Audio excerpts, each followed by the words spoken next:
Hi guys, welcome back to my channel మన ముచ్చట్లు. ఈ ఛానల్ ఎవరైనా కొత్తగా చూస్తుంటే please do like, share and subscribe to my channel మన ముచ్చట్లు.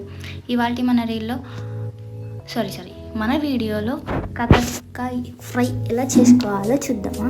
ఫస్ట్ చిన్న సైజ్ కాకరకాయని తీసుకొని వాటిని ఉప్పు, చింతపండు, పసుపు వేసి బాయిల్ చేసుకోవాలి కుక్కర్లో.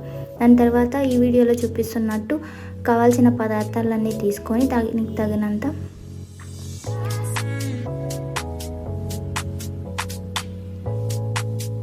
ఫస్ట్ కొబ్బరిని ఫ్రై చేసుకోవాలి. తర్వాత వచ్చేసి ఆనియన్ని ఫ్రై చేసుకోవాలి. కొంచెం ఆయిల్ వేసుకొని ఫ్రై చేసుకున్న తర్వాత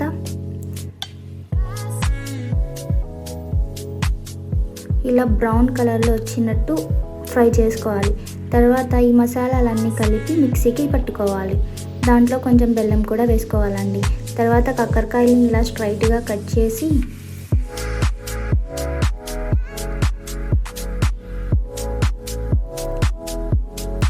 దాంట్లోకి మనం చేసుకున్న మసాలాలు నింపుకోవాలి. ఆ మసాలాని ఇలా ఒక్కొక్క కాకరకాయని ఎంత వీలైతే అంత మసాలాని మనం కూర్చి పెట్టాలి దాంట్లోకి. అలా అన్ని కాకరకాయలు ఫిల్ చేసుకుంటూ వెళ్ళాలి. చూస్తున్నారుగా, ఇది తినడానికి ఎంతో రుచికరంగా మరియు 3-4 రోజులు నిల్వ ఉంటుందండి వితౌట్ ఫ్రిడ్జ్. హాస్టల్ వాళ్ళకైతే మరింత రుచికరంగా ఉంటుంది తీసుకువెళ్ళడానికి కూడా.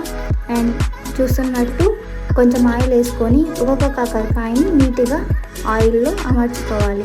అలా అమర్చుకున్న కాకరకాయని కొద్దిసేపు వదిలేయాలి. 10 to 15 minutes వదిలేసిన తర్వాత నీట్గా ఫ్లిప్ చేసుకోవాలి, తిరగబెట్టుకోవాలి. తర్వాత వచ్చేసి నిదానంగా కుక్ అయిన తర్వాత చూస్తున్నారుగా ఎంతో రుచికరమైన కాకరకాయ రెడీ. వీడియో నచ్చినట్లయితే please do like, share and subscribe to my channel మన ముచ్చట్లు.